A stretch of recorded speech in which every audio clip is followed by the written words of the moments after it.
And when you knock us down, we're going to get up. And on the way up, we're going to bite a kneecap off. Go ahead and say it, Ed. Go Tigers! When I woke up this morning, I was feeling pretty dangerous. You like that? You like that? F it. Jamar's down there somewhere. In the New Orleans Saints select Marcus Davenport. No! Splash Brothers. Yeah. It's playoff. Keep going, Brace. Playoffs? Don't talk about playoffs. If it doesn't fit, you must acquit. And with that, school's back in session, so Chance is worn out from all that stuff. I think he said he's having some trouble with some of them 7th and 8th grade football players and all that crap. So Peyton's hosting a bachelorette party at his house, I believe he said. I don't know how that happens. But you never know with Peyton. And Ty said he'll be here when football season starts, but I told Ty we started football season a month ago. So this is football season for me. I'm here to talk some more divisional previews.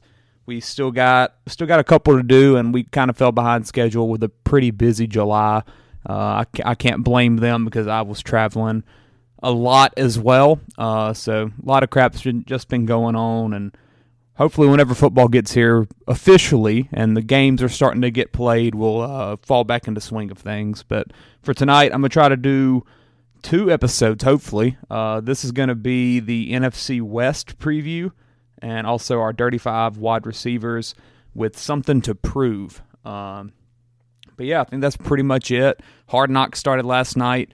Very good, but I won't talk about that too much because whenever we get back on the mic with the other guys, I'm sure they're going to want to have plenty to say about Caleb Williams and his purse and everything that was going on with that little clip that's going viral. But I think it's going to be a good season. It's just whenever that Hard Knocks intro hits, that's when you know football's really back. So that was a great feeling. But yeah, let me do an ad read and we'll get into this. Mimi's is a children's boutique located in Jonesboro that fulfills all clothing needs for your little ones. Owners Melissa Johnson and Megan Rao Harrell, shout out to Derek Sanders, offer children and baby boutique brand clothing and accessories, vinyl print t-shirts, and so much more. You can find them on Main Street in Jonesboro from 10 to 6 Tuesday to Friday and 10 to 2 on Saturday. So shout out to Mimi's as always. I needed to take a mental note to officially change that, and it is gone because whenever we did the Chasing the Trophy podcast the other night, Derek was reading off the Mimi's ad as we're getting back into the flow of things, and he's like, Megan got married. I'm like, yeah, that was way back in September. So I guess we just totally forgot to change that. So it is Megan Harrell, not Megan Rao. But yeah, I'm sure she don't mind either way. But yeah, let's get into this. So we've got the NFC West, one that's a division that's been in the news a lot lately. If you haven't heard, the San Francisco 49ers have been in trade negotiations with pretty much the entire freaking NFL, it sounds, about Brandon Ayuk. Brandon Ayuk, very, very good receiver. I don't think he's at this, top 5, top 10 type level that it seems like he's about to have to get paid as. But he is a very good receiver on the younger side. I think he's just turning 26, something like that, which still seems crazy. It feels like he's barely been in the league for 2 or 3 years. But he's a really good player. Probably Purdy's number 1 target, I would say. I think Purdy trusts him more than Debo, which is, not the thing you really want to do is get rid of your number 1 receiver while you're about to pay Purdy, I think I've been hearing north of 55 or 60 million next year, which is, I'm not a Purdy guy, but my God, that's a lot of money for anybody. But we'll see what happens there, and if Ayuk even leaves, because there were reports that it got down to the Browns and the Patriots, and apparently the Patriots said we're not gonna give up more than what you're asking or something, and they dipped out of the stakes. And I think report came out that they offered a contract of 4 years, $32 million a year. So that would be, quick math, $128 million a year. I mean, overall for 4 years, which I just can't imagine paying Brandon Ayuk $32 million. That is a lot. So that's my take on that. But we'll see if the Niners actually go through with it or if they're just gonna play out the season. And they're still one of the best teams in football especially in the NFC. Probably the front runner in the NFC, if I would guess. And we'll see if they want to just, roll out with it. And if they lose them, they lose them. If not, maybe they got a championship out of it this year. So we'll see what happens. But they got a lot of problems on their hands because I think CMC just hurt his calf, which is something you don't want to rush back in sports. I can tell you that as a Warriors fan. We rushed back Kevin Durant, and then 2 or 3 games later, boom, Achilles popped. So I don't think the Niners are going to rush CMC back. Maybe he'll miss week 1, but it looks like he's going to be able to get back out there. But I think I'm going to start at the bottom of the division, which would be the Arizona Cardinals, I do believe. Yes. The Cardinals. Additions. Really nothing major from a free agency standpoint, but you do have to talk about their number 4 overall draft pick, Marvin Harrison Jr. That is the biggest addition by far for this Cardinals team, and the biggest change was getting Kyler Murray a generational type wide receiver weapon. This is one of the guys that I think we've talked about it on previous episodes, where we had a pretty crazy receiver class come in this year with Marvin Harrison Jr., Malik Neighbors, Rome Odunze, plenty others as well. But those were the no doubt top 3. And I think you feel pretty good about all 3 of them to not really be bust. And especially as a wide receiver, it's rare that you find these guys that go in the top 10 or so of a draft and they just not work. Really the biggest one that comes to mind would be someone like a Corey Davis, maybe. Corey Davis went number 5, but he still had a solid career. John Ross obviously went like 8 or 9, and that was a bust. But the difference in John Ross to Malik Neighbors, Marvin Harrison Jr. was very different. John Ross went that high because he's freaking fast, while Marvin Harrison Jr. went that high because he dominated college football, which is shown by his Heisman Trophy nomination, which should he have been there as an LSU fan? Maybe not. But still, he's undeniably one of the best players in the game last year, and he did go number 4 overall to the Cardinals. Other draft picks, I don't know, honestly, a couple of these. They got a D tackle in the first round, back half. Don't remember that. Trey Benson from Florida State, though, they got him in back half of the second, early of the third, one of the day 2 picks, and he's one of the best running backs in the draft, if not the best. There was an argument between him and Jonathan Brooks out of Texas, but Brooks, as we all know, came off the ACL injury, so Benson was on the healthier side. Benson, I think, could get a decent amount of playing time this year, and honestly could be the number 1 running back by the end of the season, taking over for James Conner eventually. But regardless, 2 great playmakers between MHJ and Benson. So you love to see the Cardinals, getting some excitement back onto the field.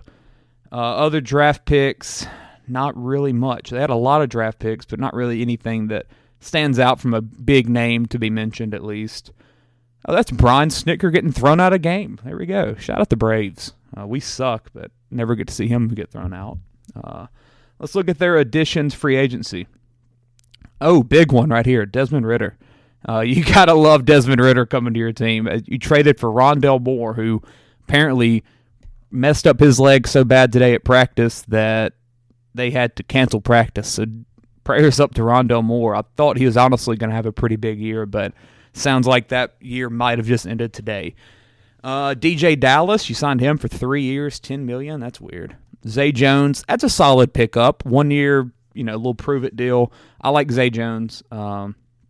He's someone that whenever Brian Thomas Jr. got drafted to the Jaguars, I was like, why? Because you had Kirk, you had Evan Ingram, you had Gabe Davis that you signed in free agency, and Zay Jones was a pretty solidified, 3-4 type of guy, and I didn't really understand why the Jags did it, but then the Jags cut him. So it made sense from that standpoint, and for Zay Jones to come into the Cardinals, not a bad place for him. There's not really much competition behind MHJ. Maybe Greg Dortch is still there. If I could if I could be right, Greg Dortch is someone that is not really a great football player, but man, it just feels like he always has a game or two here and there. They do have Michael Wilson. I like Michael Wilson. He had a pretty solid rookie year last year, like third or fourth round pick. Not a bad player there, but really, it's really the MHJ show and nobody else. And my God, Austin Riley. That's what happens when you get thrown out of a game. Thank you. Sorry for my random Braves comments. It's a rough freaking season. Let me have some happiness here and there. But yeah, MHJ, Michael Wilson, Greg Dortch, Zay Jones. Not the best of receiving cores, but there's definitely some potential there for the future. And you got to mention Trey McBride as well, that tight end. Let's see what other additions you had. Jonah Williams, the O-tackle from the Bengals and maybe somewhere else. 2-year, $30 million deal, so you like to get some protection for Kyler back there. And obviously that's probably their biggest addition, was just honestly getting Kyler on the field. He did play some last year, maybe not the whole season. I think we started getting back out there the back half of the year. And I like Kyler a lot. Is he getting paid a little bit too much? Maybe, but that's really the state of today's NFL. It's going to happen. But I think Kyler can be a really good quarterback and has shown, the ability to be one. Yet a lot of people still have doubts of him, and rightfully so. Can he stay healthy? He's very, very small. Does he really love the game? Does he love Call of Duty more? Does he love baseball more? There's a lot of stuff to ask with him, but they're starting to maybe get the pieces together around Kyler. And, hey, who's to say, the Rams don't have too much left in the tank with, the Stafford, McVay, Aaron Donald's already gone. What happens with the Niners if Ayuk goes and Purdy, you have to pay him way too much for his play level. Maybe Purdy at $60 million is going to look a lot different than Purdy on a rookie Mr. Irrelevant contract. And then Seattle, who knows what happens with the Geno show up there. DK is probably going to want out eventually. The Cardinals, very likely in the next, 3-4 years from now, could be the best team in this West. That's a really wild thing to think of, but you can kind of see the pathway. So offensively, I would definitely say they have the highest ceiling. If you were to bet, what's today, 2024, 2028, I would say your best bet would be to bet on the Cardinals to have the best offense in the NFC West. And if you're a Cardinals fan, that's probably the most exciting thing you can think of right now for this season, is just to see what you can see in the future. They added Justin Jones, 3-year, $30 million deal. Mac Wilson, there you go, Browns legend, 3-year, $12 million deal. I like Mac Wilson. He's a pretty good player. Doesn't really stay healthy, though, but whenever he plays, he's solid. Sean Murphy Bunting, probably their biggest signing, 3 years, $25 million deal. I like Sean Murphy. Not a elite corner to any means, but he can be your number 2 probably. And if I had to guess, he's probably the 1 here. Yeah, he is. So not great there, but really their defense overall is pretty down. Really, the losses though, Marquise Brown, they lost him. Besides that, literally no one. Marquise Brown, we all know, went to the Chiefs. Great player, but really didn't have the fit for the Cardinals offense, especially as like that number 1 receiver kind of guy. He's definitely built to be more of a complementary 2 type 3, option in an offense, especially with the body size that he has and the skill set. While MHJ, he's built to be a number 1 by far. Let's see what else. Let me see what their betting odds are, or their betting line for the season. We like to do that. I think I'm going to make a graphic out of this as well. Just a random thought I had today. 6.5 over under, minus 150 for the over 6.5. Wow. That's pretty steep, if I had to say. I don't see the Cardinals winning 7 games, but let me take a peek at their schedule. Buffalo, Los Angeles, Detroit, Washington, San Francisco, Green Bay, Los Angeles, Miami, Chicago, Jets. I don't like that. I'm going to say that. That's Why is this 6.5? That's kind of crazy. I mean, you might get a win against the Rams. I don't love Buffalo on the road with a rookie number 1 receiver. Week 1, that's pretty crazy. Versus Detroit's rough. Versus Washington, week 4, who knows? At San Fran, at Green Bay, back-to-back, week 5 and 6. Chalk those up as L's probably. Versus the Chargers on Monday Night Football, at Miami in October. Versus Chicago, versus the Jets. Man, you might have 3 wins in the first 10 games, and then you go into your bye. Let's look at this back half, though. At Seattle, November 24th, so weather probably going to start coming into play back then. At Minnesota, versus Seattle, versus New England, at Carolina, at Los Angeles, versus San Fran. That's where the wins are going to come in. Both those Seattle games could be flip-flops. Who really knows who's going to win that?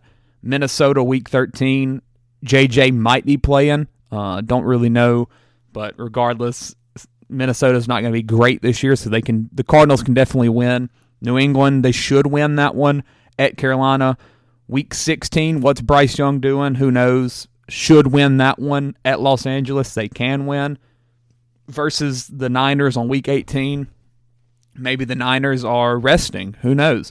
The Cardinals have a very realistic chance to win all 7 of the games after the bye. That's something you love to see if you're a Cardinals fan. Now, how much are the Cardinals going to be playing for at that time? I don't know.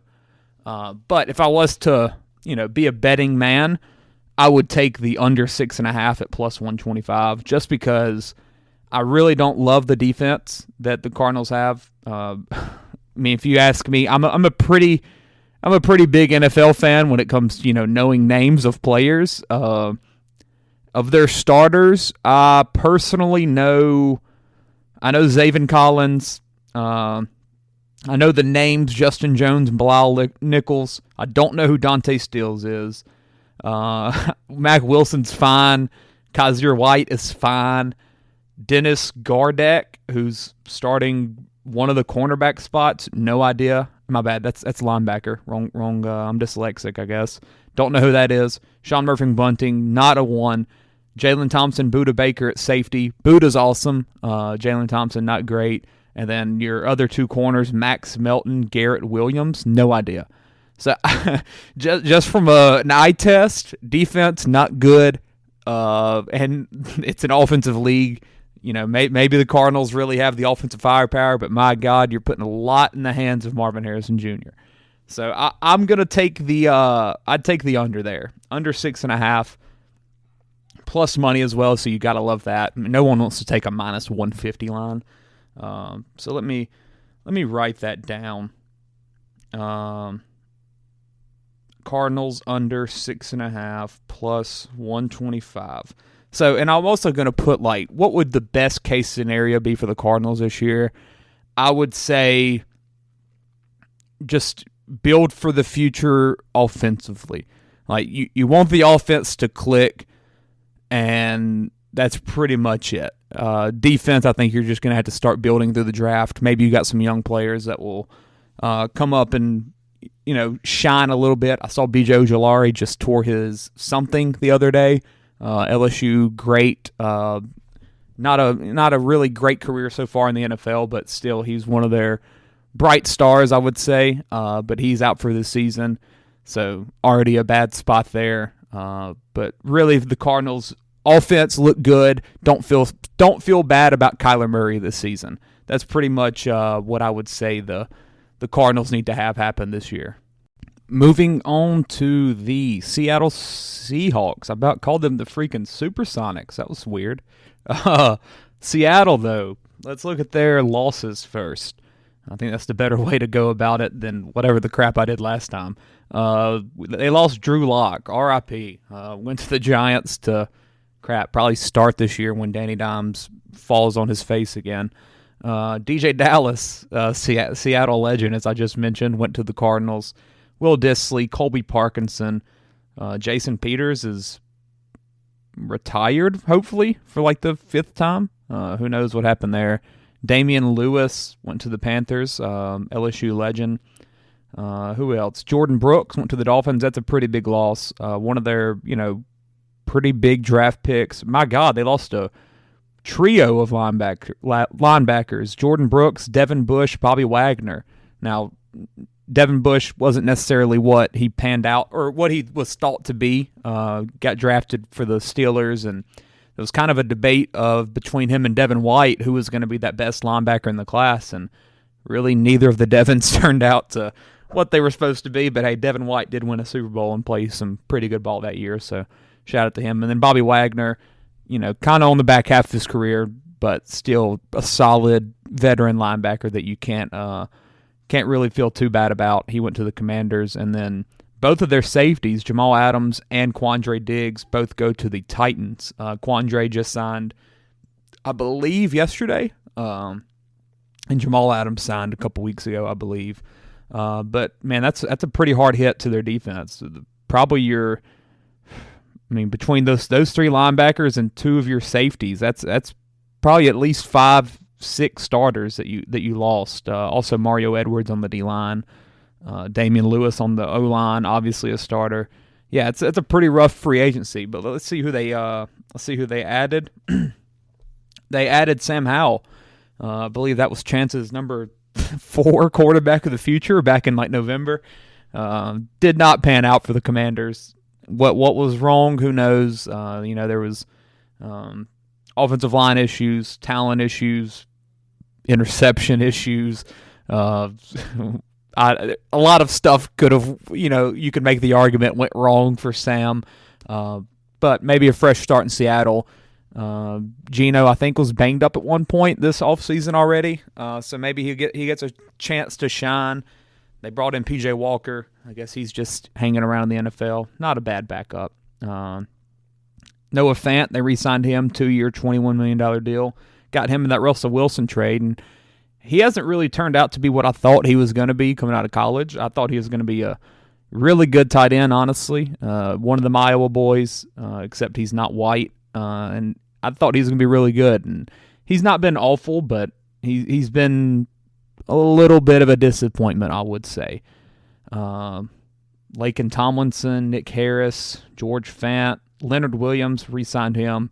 That was their big trade deadline move that really didn't turn out to be nothing because they didn't make the playoffs. 3 years, $64 million. A lot of money for Leonard Williams. Jerome Baker brought him in to fill up one of them linebacker spots. Artie Burns, Kayvon Wallace, Rayshawn Jenkins. Not a great free agency of additions.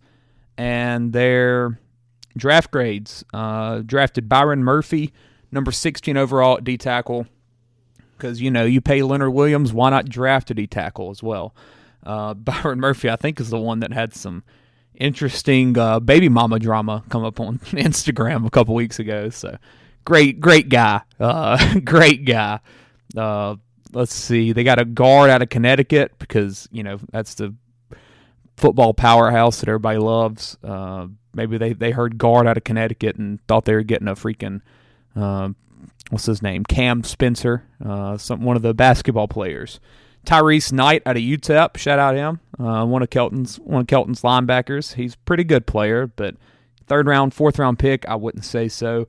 Not really much else that they added. They added a O-tackle out of Findlay? What is that?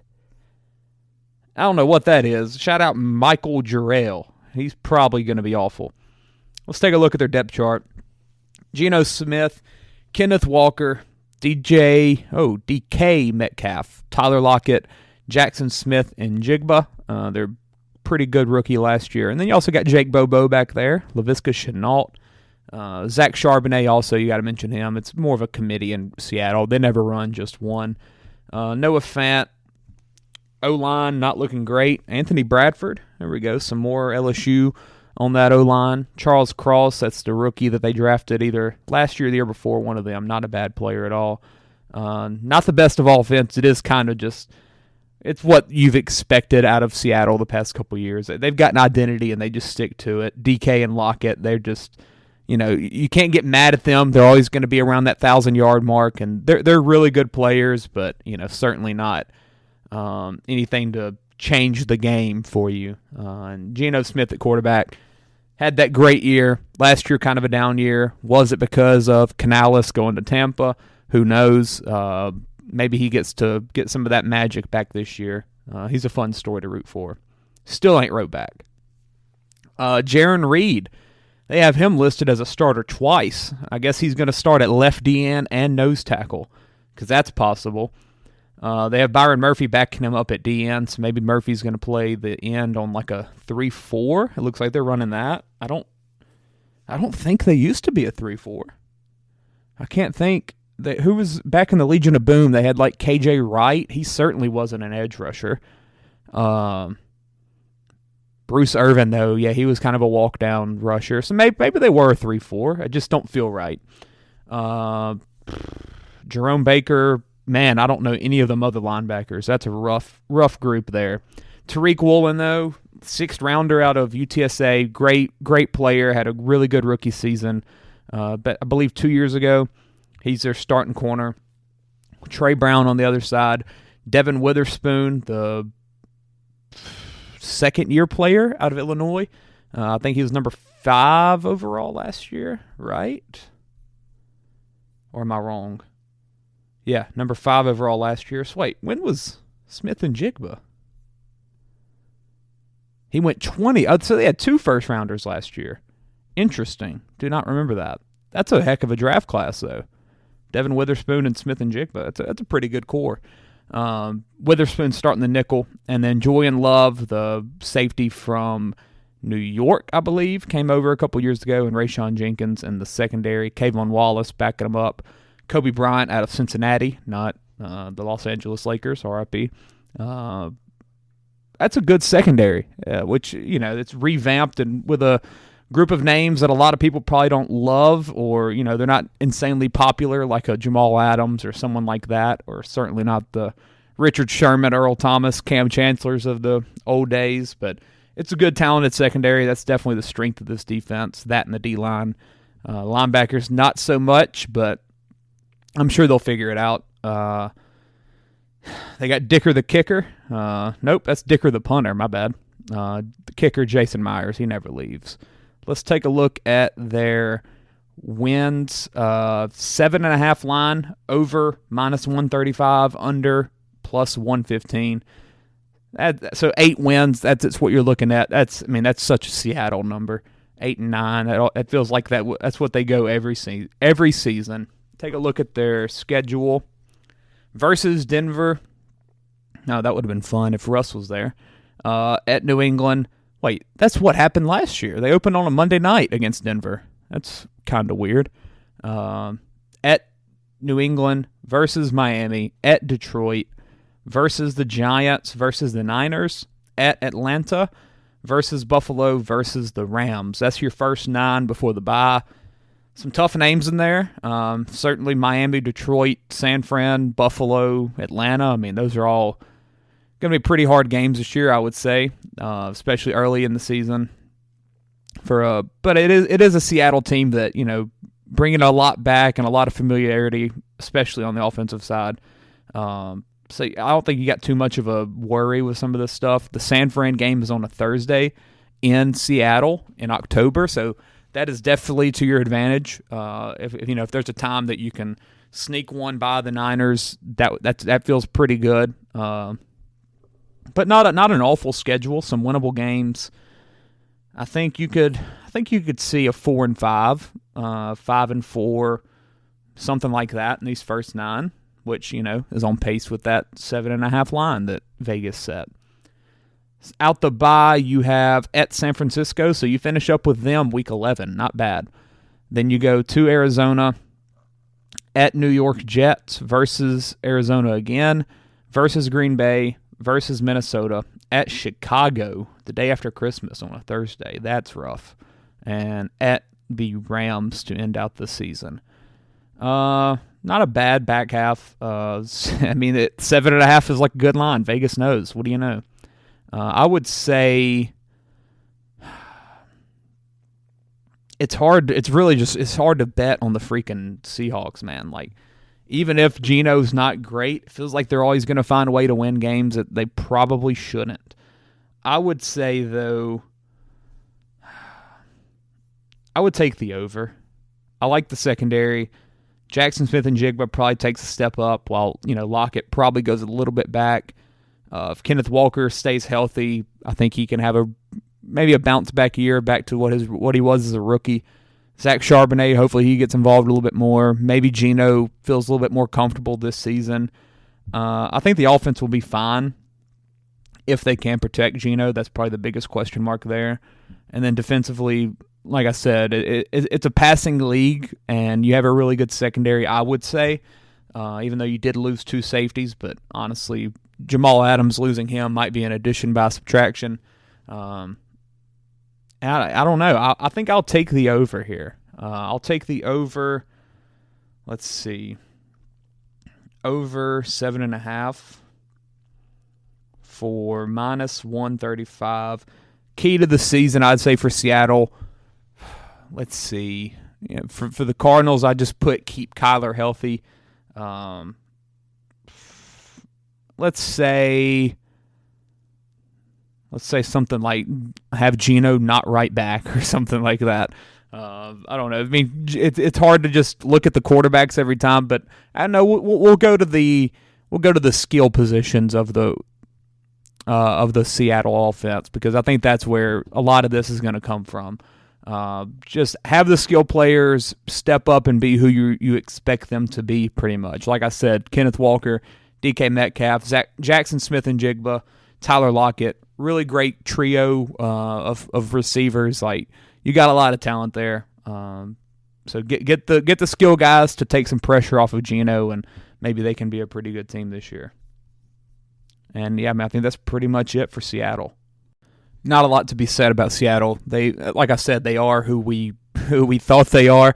They've been the same team for the past, I'd say, 5 years. Honestly, the back half of Russ's tenure there was not the best, and since Geno's gotten there, they've been pretty much the same team. And I think as long as you've got DK and Lockett, honestly, they're going to be the same kind of offense.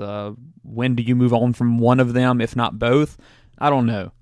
Certainly, Lockett's going to go down eventually, but then you'll have Smith and Jigba to take the spot there. But let's move on to the Rams.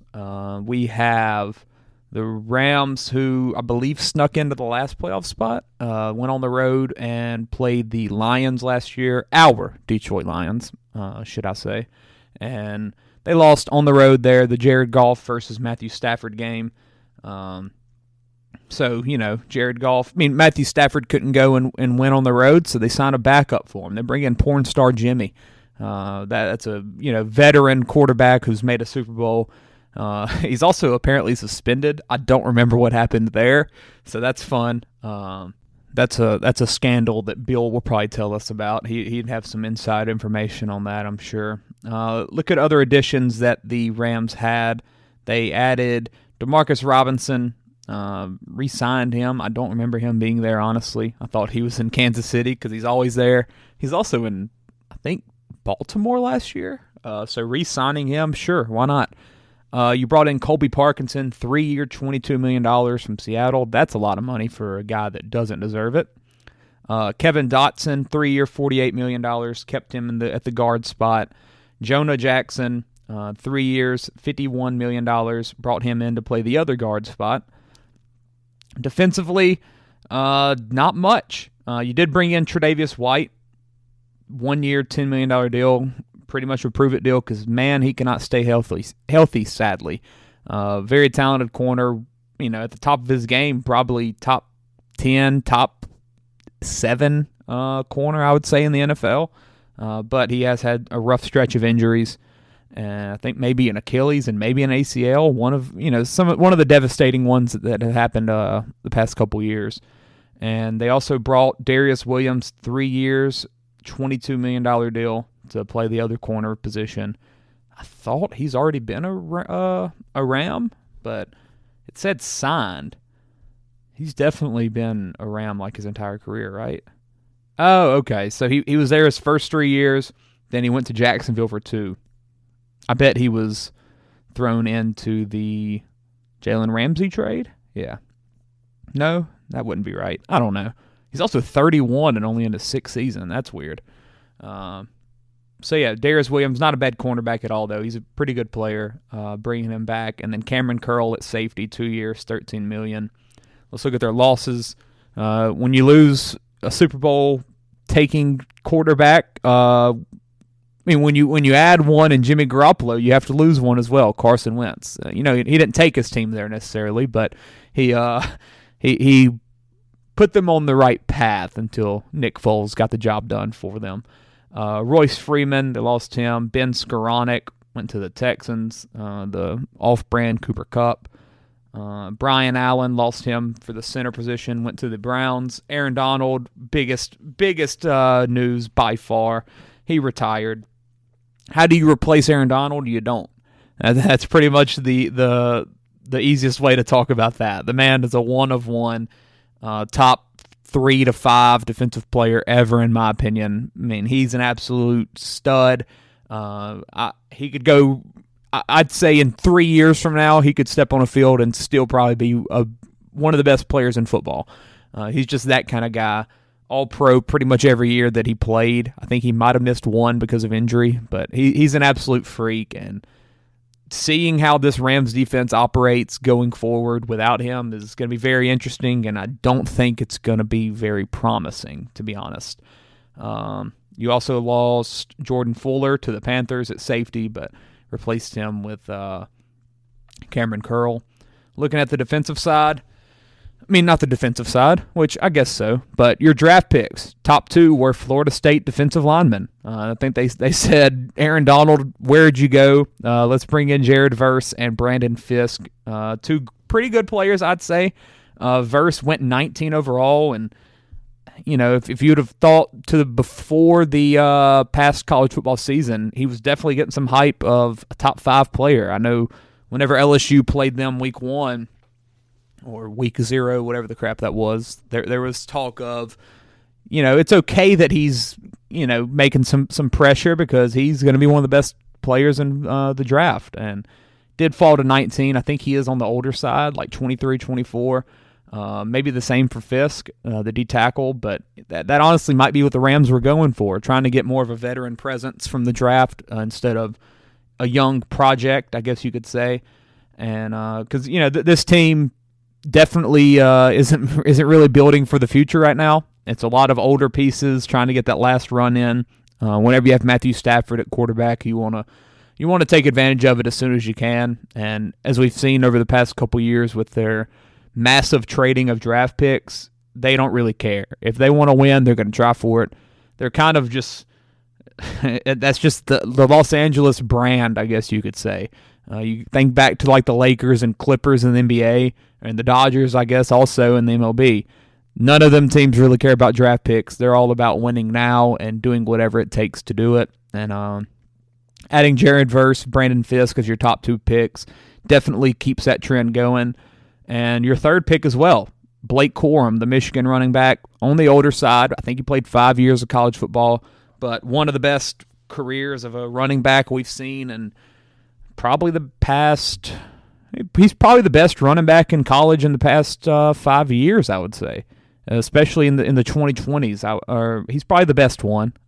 Still, great player. I think he broke a Michigan record in the championship of like career touchdowns, something like that.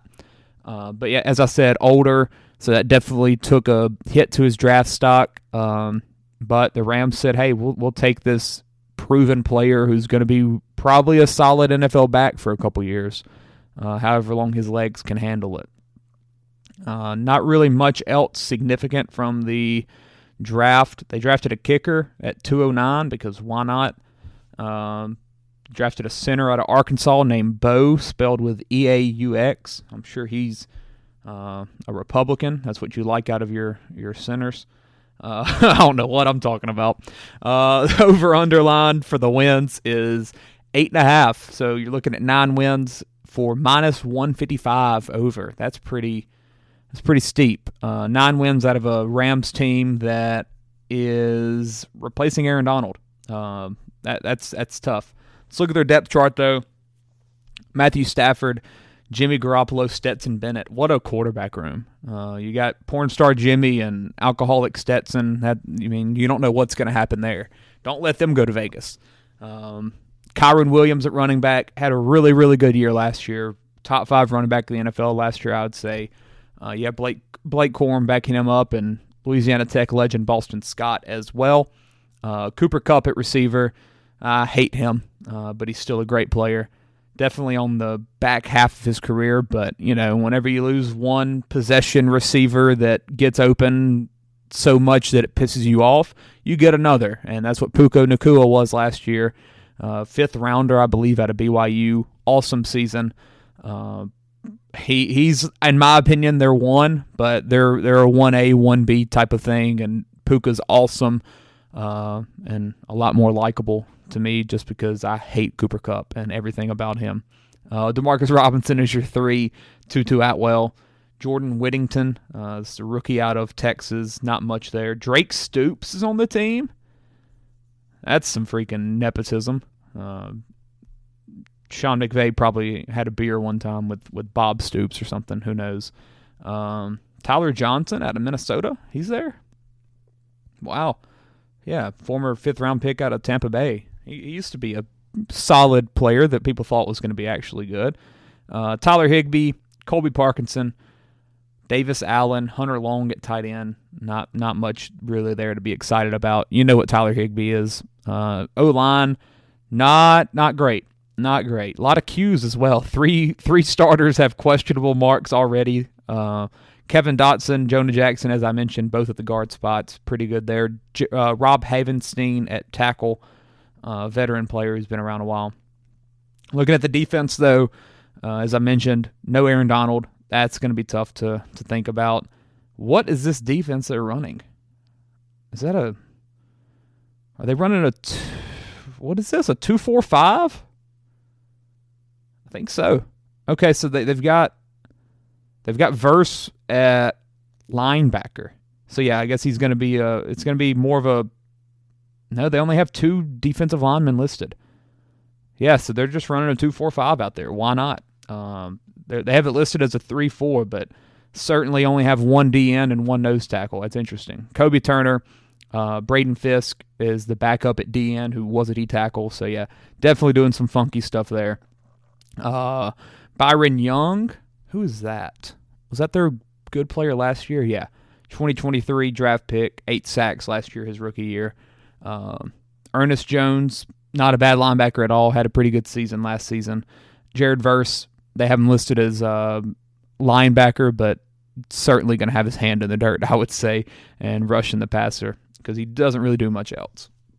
Looking at the secondary, Tre'Davious White, Darius Williams. Can they stay healthy? Who knows? Quentin Lake at nickelback, Cameron Curl, John Johnson at safety. Not a bad safety tandem. I like John Johnson a lot. Still, not really the type of talent that you fully believe in. And offensively, honestly, you're banking a lot on Kyron being what he was last season behind an offensive line that I don't have a lot of faith in. You're banking on Matthew Stafford staying healthy and not having that elbow cause issues again. He's age 36 now, turning 37 in February. How many more years can he do it? Cooper Kupp, can he stay healthy as well? Puka, can he be what he was as a rookie? A lot to question if you're a Rams fan, especially looking at the over-under line for 8.5, I believe it was. Yes, 8.5 for barely minus odds. You might as well just move that line to 9.5. Let's take a look at their schedule real quick. At Detroit, opening night. As I mentioned, that was the playoff game last year. They're giving us that week 1 Sunday Night Football in Detroit because everybody loves Detroit. At Arizona versus San Francisco. At Chicago versus Green Bay. That's a rough 5 to open up the season, in my opinion. 3 road games. Yes, 2 of them are in domes, but 1 of them is at Chicago versus San Fran versus Green Bay. Certainly not the 2 home games you really love to have. Those are tough. That's tough games. If the Rams sneak out of that 5-game stretch at 2-3, I think you're happy. Then an early bye week, week 6, probably not what you want if you're a Rams fan because, as I mentioned, Kupp and Stafford, what's the health situation there? You probably would rather have it later bye week with these older guys.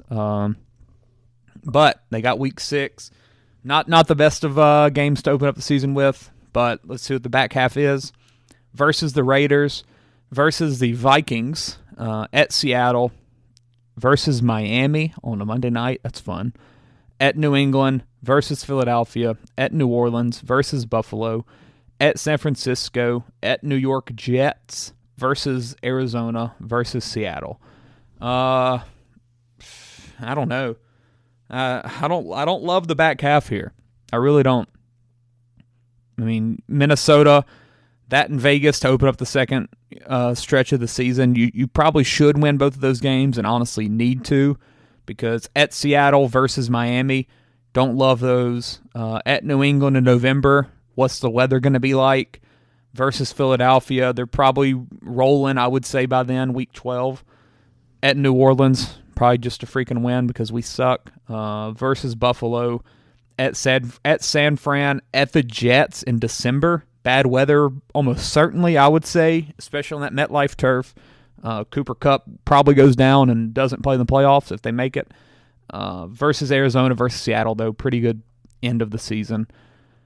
I'm gonna say the under, especially for plus money. Under 8.5 wins. Under 8.5 wins for plus 125. So under 8.5 plus 125. Key to the season. Keep Stafford, which I mean I guess we just said keep Kyler healthy, and get the skill players going for Geno.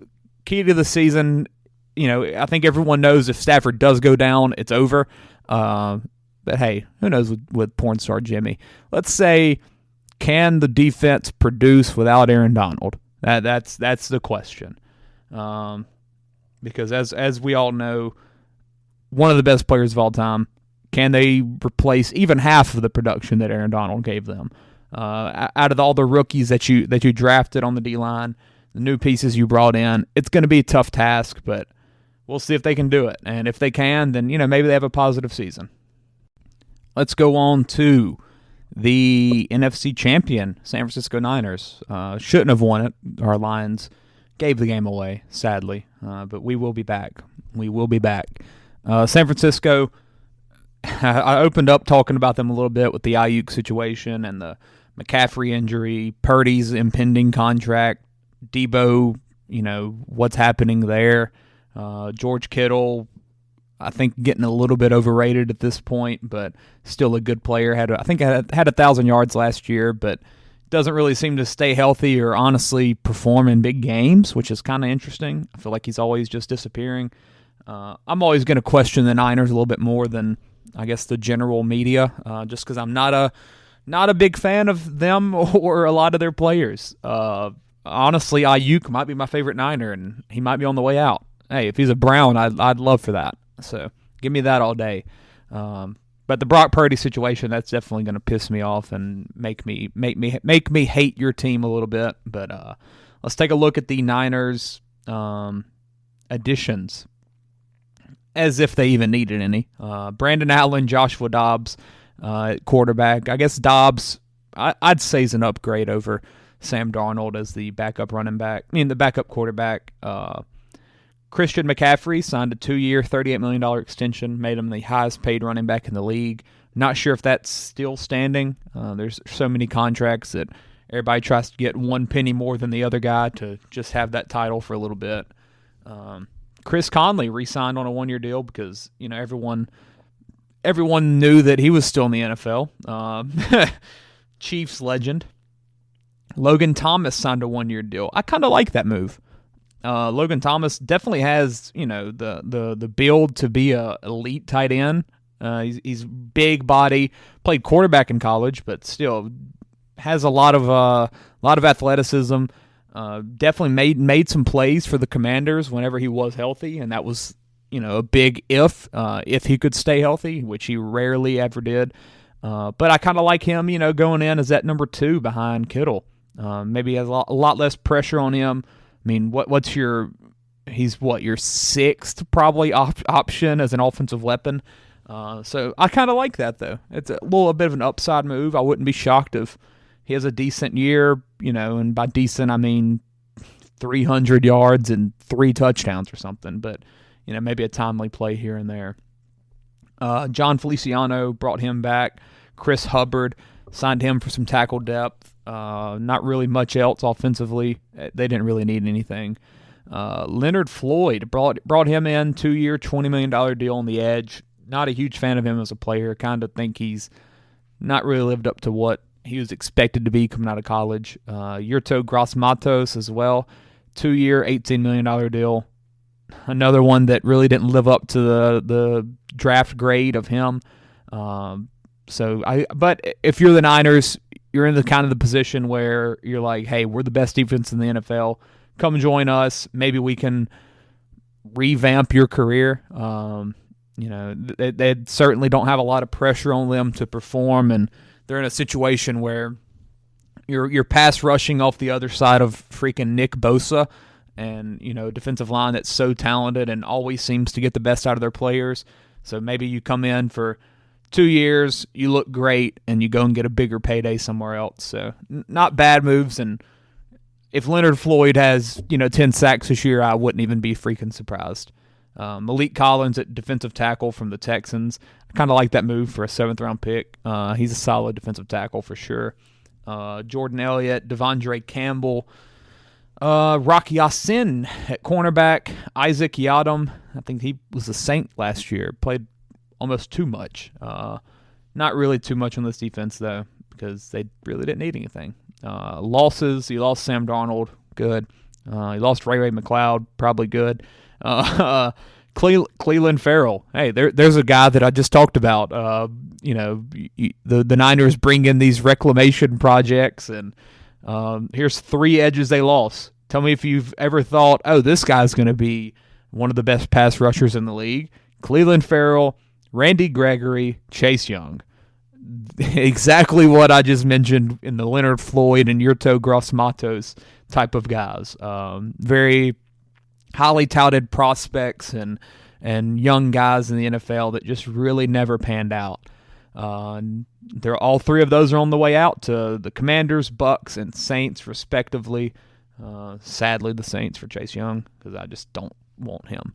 Other defensive line guys, Arik Armstead, he went to the Jaguars. Javon Kinlaw as well went to the Jets. Man, you lost a lot of guys off that defensive line last year, which was pretty good. Javon Kinlaw not working out is kind of a shock. I thought he'd be pretty good.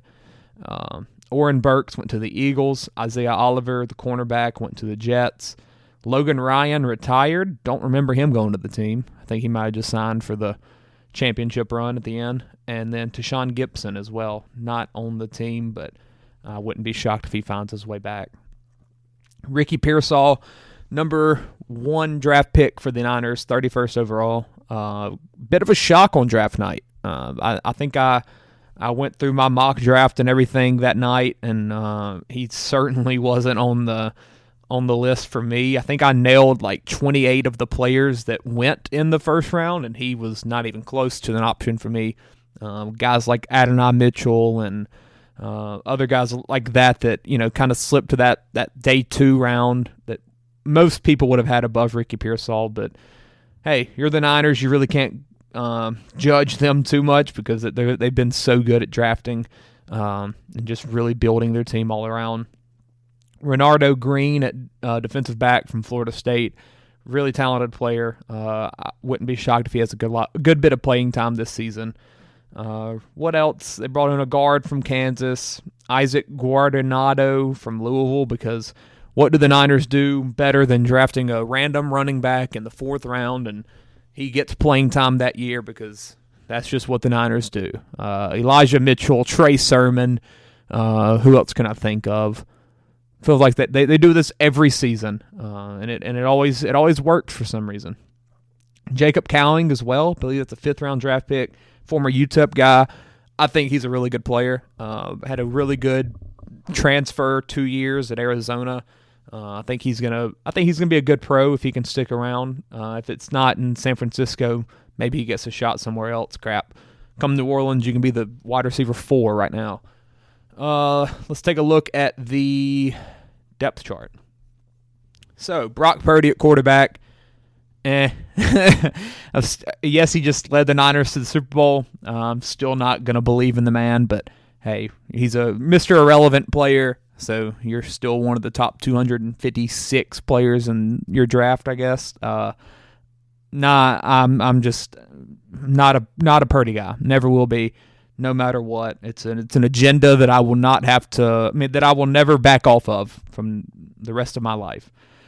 Christian McCaffrey at running back, one of the best players in football. I think he finished at number 3 on the NFL list, or 2, something too high, because Patrick Mahomes was number 4, because that makes sense.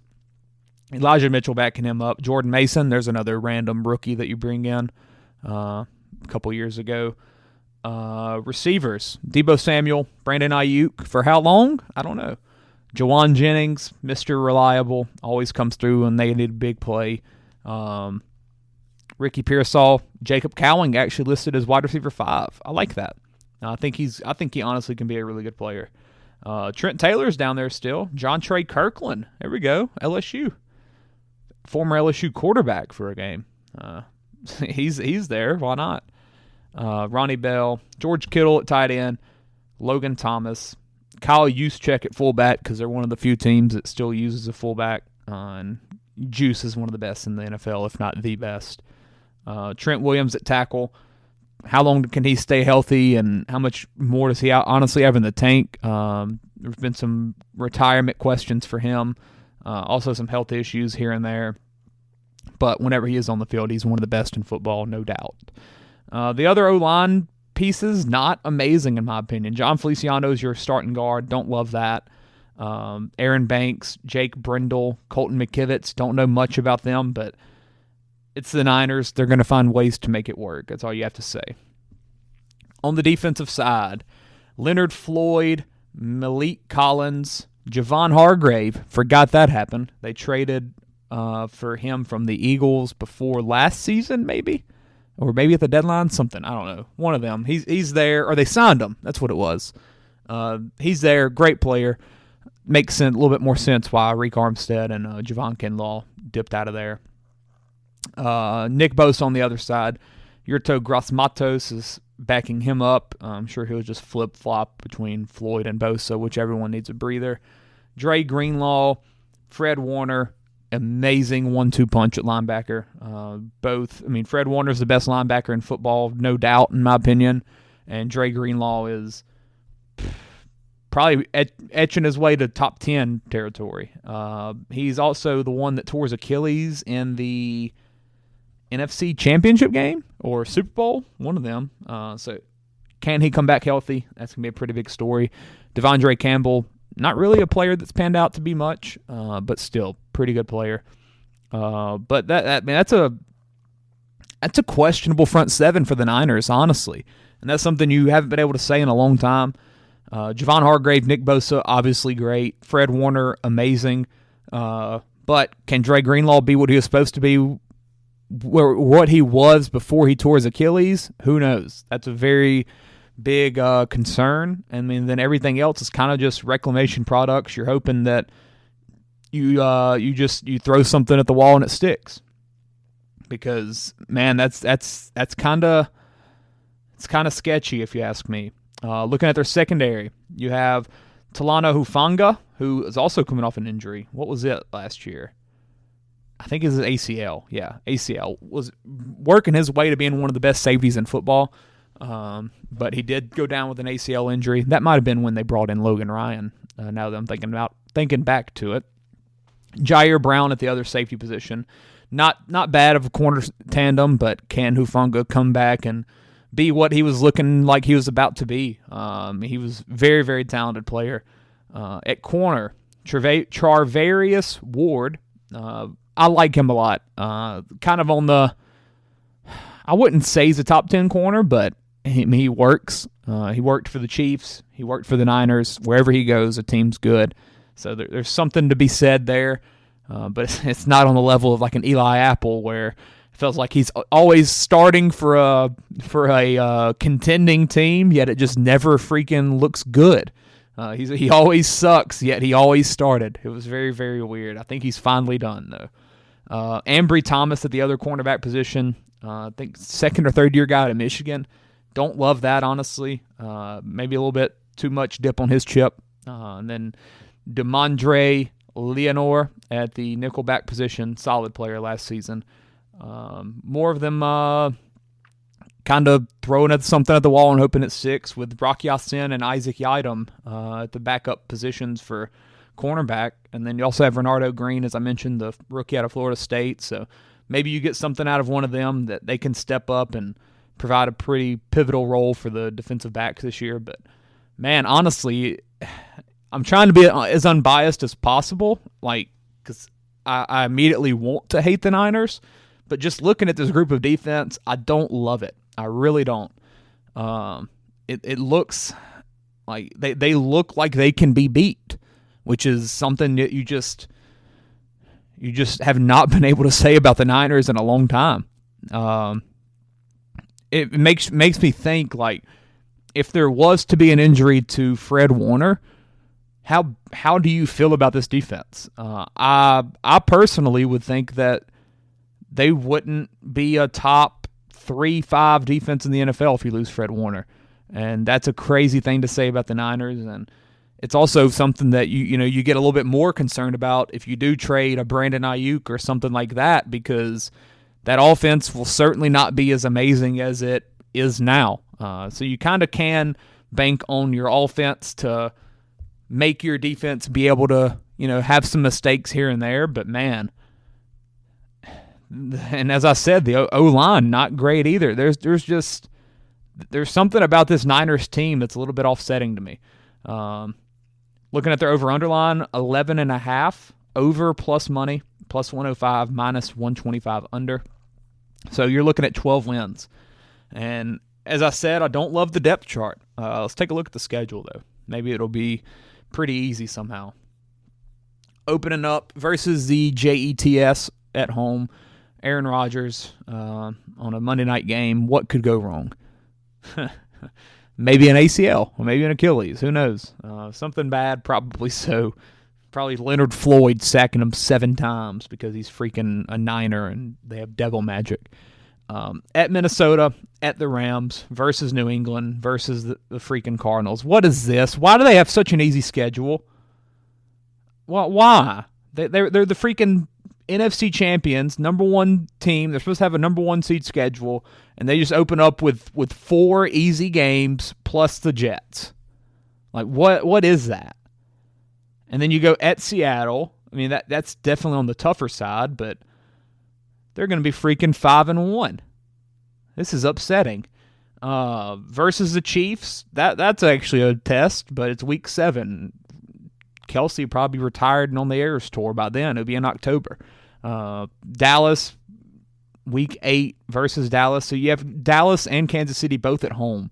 Like they've just got the NFL's catering to Brock Purdy. I hate this. Why am I putting all my blame on Purdy? I don't know. But that's the first 8 weeks. By week 9.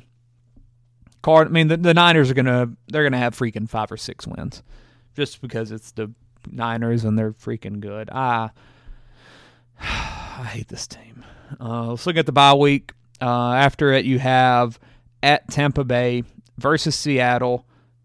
I mean, I'd chalk up the Niners to win both of those games, but at Tampa Bay, it's a long flight, but it is after your bye week, so maybe you'll be well rested. At Green Bay and at Buffalo in the back half of November, that's a tough 2 to travel to. So maybe some losses there. Versus Chicago, versus the Rams, at Miami versus Detroit. I mean, that's a tough stretch. Green Bay, Buffalo, Chicago, Rams, Miami, Detroit. That's a tough stretch. And then at Arizona to end the season. I mean, they're the Niners. They're going to be good, but I'm telling you, if you lose a Fred Warner, if you lose a Trent Williams, if you if you trade Ayuk and don't really get a top-end talent back, like an Amari Cooper or someone like that, man, I'm a Niners hater, so I'm probably going to feel stupid doing this, but I would lean the under here. I would honestly lean under 11.5, and looking back, that's going to put me taking 3 unders from this division, and the one over I'm taking is Seattle, but man, I don't know. I don't love this schedule, it's crazy because they had such an easy stretch to open up the year. But I think just the back half of this schedule paired with keeping Fred Warner, Nick Bosa, Trent Williams, all those guys healthy, also having Brock Purdy continue his elite play. Is Brandon Ayuk happy? Do you keep him through the trade deadline? There's a lot of question marks about this team. Can these, reclamation projects, can they actually perform? There's a lot to question about the Niners, which I don't think is honestly being talked about enough. Also, is Christian McCaffrey going to be healthy? Like, he's literally hurt right now. He's not going to play a preseason game, which he probably wouldn't have, but he's not now because he's hurt. Like, there's so much to question about this Niners team, and that second half of the schedule is pretty rough in my opinion. Like, after week 7, Kansas City, Dallas, after that stretch, I don't know if you have a guaranteed win. I mean, you could say at Tampa Bay, you would think they're going to win that, but I mean, Tampa was a playoff team last year, and they fought. Like, Baker and them are not a bad team. You can't ever really count a Seattle game as a guarantee. Chicago's probably going to be good. The Rams, can't count that as a guarantee. Like, I'm gonna take the under. And I'm probably going to feel very stupid because they're going to win 13 or 14 games. It'd be the 1 seed because they're the Niners, and I hate everything about them. Let's take Niners under 11.5 minus 125. So I'm on the right side of the odds at least, but still I don't feel great about it. What is their key to this season? It goes back to health, honestly. I think that's what I'm going to think about. Keep your star players healthy because I don't love the depth of this team. And that's a basic key to the season, I think, because that's the case with every team. Like, if you think about the Chiefs, keep Patrick Mahomes healthy and you're gonna be good. Yeah, obviously. But I think it is a little bit more the case with this team because of the lack of depth and the I guess so many of these guys that haven't really been much in the NFL, but the Niners are just banking that they're going to continue to hit home with them this year. So I don't love this Niners team, and it kind of makes me happy as a Niners hater that looking at them on paper, I don't love them because I expected to come into this very unbiasedly and like their team more than I wanted to. But man, it's pretty rough. It really is. All right, I have gone over an hour on this episode. That's kind of shocking, but I guess it is. Got a lot of big names, and I just love football. That's pretty much what it comes down to. So if you're still listening, I hope I haven't rambled too much, but I am going to do the Dirty 5 wide receivers with something to prove, and then I'm going to get out of here. So number 5, I put Jamar Chase. A bit of an interesting choice, I would say. You think about Jamar Chase and you think, oh, one of the best receivers in football. Yeah. I mean, very, very real case for a number 5 wide receiver in football. But I think if you look at the situation, there's so much talk of, is T. Higgins finally gone? Do the Bengals even need T. Higgins? Jamar Chase is that good? But Jamar Chase, his rookie year, he peaked, honestly. 1,500 yards, I believe 13, 14 touchdowns. And I think these past 2 years have kind of been a disappointment, you could say, which, you're never going to feel too disappointed about 1,000+ yards and however many touchdowns Jamar's had. But with the pressure that I think is also on Joe Burrow comes the pressure that is on Jamar Chase. I think, you also could make the case that T. Higgins could have been on this list instead of him, because T's kind of proving himself to not only the Bengals, but every team in the NFL, that he can be one of them top receivers. But I think Jamar Chase does have some pressure this year to kind of get back to that rookie year level play, which is crazy to say about a year 4 player. Can you be what you were as a rookie? But I think that also kind of goes back to some of that MHJ talk I was talking about earlier, where so many of these young guys are coming in and just being studs immediately as rookies. And I think it is pretty pivotal for the Bengals to have Jamar Chase back to that 1,500-yard mark or something close to it, and also probably double-digit touchdowns. If you get that from Jamar, I think the Bengals are kind of going to be back. And also that would hopefully mean that Joe Burrow is healthy, and which we all wish for. Number 4, another guy that necessarily hasn't been bad, Garrett Wilson. I think he's had 1,000+ yards both seasons. Touchdown numbers could be better. And I think that the biggest thing with him is it's year 3. You're kind of really expecting a step up from him. You got 2 years under your belt. You've had all the excuses in the world to not, take a giant leap as a receiver because you've been playing with Zach Wilson, Tim Boyle. God, who else played quarterback for the Jets the past couple years? This year, you're hopefully going to have Aaron Rodgers. And there's been so much talk, not only this offseason, but thinking back to last offseason as well, about the connection that Garrett Wilson has with Aaron Rodgers. There's been so much talk about that connection and how great it's going to be and how much Aaron loves the guy. Even though there was some little arguments and stuff this year on the sideline, but I think Aaron loves that stuff, so that's another reason why Garrett should take that big step, because we're all expecting it to happen. I think he's been right around 1,000 yards both seasons. If Garrett's not I'd set the line at 1,350. 1,350 is a number that I think he should get, and somewhere close to the 8-10 touchdown range, because you have Mike Williams on the other side, but really not a ton. Not a ton really besides Garrett Wilson. You got Mike Williams. You got Randall Cobb probably going to come back. Alan Lazard, I think, still hanging around. Got a little distracted there because just got a tweet notification that the Niners are finalizing a deal with Tracy Walker, Lions' former safety, the ULL guy. So I think, as I was just talking about, there's so many question marks on that Niners defense, and you're banking on Hufanga coming back healthy as a safety. Maybe that's a little bit of a caution sign that he's not looking too great so far.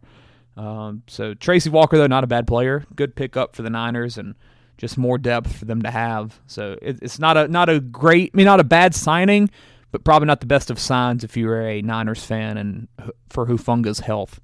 But back to the receivers, Garrett Wilson at 4. I just think he has a lot of expectations to be a very, very, very big-time receiver this year. Going to number 3, this list might just look stupid because this is yet another guy that I believe put up 1,000 yards last year and has done it a couple times over his career, but Chris Godwin. Chris Godwin, I believe, got paid last offseason. He's a really good receiver. Is he top 10? Certainly not. Is he top 20? You could have the argument for the back half, but probably not. Is he top 30? Yeah, I'd say so. He's got a lot of talent. If you swapped Chris Godwin and Garrett Wilson, I think you have an argument for Chris Godwin to be the top 10 type of receiver. He's got a lot of talent, but he's been in the shadow of Mike Evans. And I like Chris Godwin a lot as a player. His touchdown numbers certainly need to be higher, but that is kind of what happens when you play with Mike because Mike's such a red zone threat. Also, you have like tight ends like Cameron Brate and Cade Otton that have been around the past couple years. But hopefully Godwin can have this big bounce back season and really make that money's worth because he's been in the league a long time, like 7 or 8 years, which was shocking whenever I looked it up. If you had asked me, I'd have said 5, maybe. But I think Godwin needs to have a kind of a big season and prove himself for what he's worth, and maybe push that top 25, top 20 receiver type of range, and be something that the Bucs can look forward to. Because how much longer can Mike Evans keep it up? Maybe forever. He might have 1,000 yards till the day he dies, but one day Godwin's going to have to be that one for them, and hopefully he has that connection with Baker that I think he can have. I like Chris Godwin a lot as a player, but I do think he has some pressure. Number 2, this one makes a little bit more sense probably for you as a listener. This would be George Pickens, in my opinion. George Pickens, a lot of talk about him every year. He doesn't block. All he cares about is getting the ball and scoring, and he's physical and all of this stuff. There's the meme that goes around of him when he's getting drafted with like a Scully on and this stupid pose staring at the TV. There's so much about George Pickens that is memed about and laughed about, and he's a good player though. I think he did eclipse 1,000 yards last year, but you did lose Deontay Johnson, who, in my opinion, has been the number 1 receiver there, while George Pickens has kind of been your number 2 deep threat kind of guy, but Johnson's certainly more of your reliable target as a receiver. But Deontay's gone. You also lose Kenny Pickett, which is a good thing, in my opinion. You're playing Russell Wilson. I think it's going to be an upgrade, and I think there's also pressure on Russ this year to really figure it out. And something that I'm kind of excited for with this pick is so much of what made Russ amazing in Seattle was the deep balls to Tyler Lockett that were just beautiful rainbows that went 50 yards, and it felt like it always fell right in the basket. I think you can see a lot of that with Pickens this year. Pickens has a similar skill set with the deep ball threat. Also, if you think to last year when Russ wasn't bad, he was like 26 touchdowns, 8 picks, something like that. You think to some of those big plays that he hit Cortland Sutton with, which were a lot of deep throws, 50 yards, ball falling right in the basket. George Pickens is known for the big play. So I think this is something that you're going to see a lot of, and I think Pickens certainly this year without Deontay there. Your number 2 is, God, who? Calvin Austin, maybe? Maybe Allen Robinson's back. I don't know. Whoever the number 2 is, I can't think of, and that's not a good thing. But I think there is some pressure on him to really kind of elevate his game towards one of those legit wide receiver 1 options. There's just a lot of pressure on that Steelers offense as a whole. I think I might have had Najee on my list. I know I had Russ, so I'm just continuing the trend. Crap, I might have Freiermuth on my tight ends. Who knows? There's a lot of pressure on the Steelers to perform and look like a freaking 21st century offense for once because you can't play the old style of just ground and pound physical offense that has made Steelers succeed for forever. So I'm going to go George Pickens at 2. And number 1, I think this is a pretty easy choice. It's Drake London. Drake London, number 8 overall pick, I believe 2 or 3 years ago. Went to the Falcons, went to a situation that was not good with quarterbacks his tenure. You know, you've had the Desmond Ridder show, you've had Taylor Heineke, you've had all these, not good quarterbacks, to put it simply. Now you have Kirk Cousins. Good quarterback. Is he great? No. I like Kirk, though.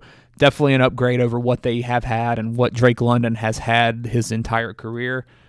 Drake London coming out of USC, very hyped up prospect. Lot of hope for him as a pro going forward, and I think you do hopefully see that step up this season with the Falcons. I think he's got to eclipse 1,000. I would say honestly needs to be closer to 1,200, 1,300 yards. Hopefully double-digit-ish touchdowns. Like, I'm expecting big things out of Drake London, and I think he needs to have that type of season this year. I believe I had Bijan on my list for running backs. Certainly going to have Kyle Pitts on my list. Spoiler, he's number 1. I mean, there's so much pressure on this Falcons offense, especially after taking Michael Penix in the first round, which was such a stupid move still. But you've got to have something work with Captain Kirk. You've put so much potential into this offense with Kyle Pitts, Bijan Robinson, Drake London, Darnell Mooney on the other side as well, which I think is a good thing for London. Take a little bit more pressure off of him. But London, certainly a lot of pressure to really prove yourself as that number 1 overall draft pick and wide receiver type 1 type of player for the Falcons. And, I think this is year 3 for him. So, I mean, one more year and then his option's going to be up. Like, there's some big question marks for the Falcons if London doesn't really start to prove himself. But yeah, I think that's it for this episode. God, I was hoping to go 45 minutes and I went an hour and 20. But I think that's going to be it for this one. This is a good time. I'm going to hopefully get into another one and do the NFC East. So look out for that. And then, the next episode will be 200. That's crazy to think. Having a lot of fun with this stuff, though. It's football season. That's when we come to shine. So be ready for a lot of episodes in the future. But that is it. All right. This ain't how it's supposed to be. It should be just you and me.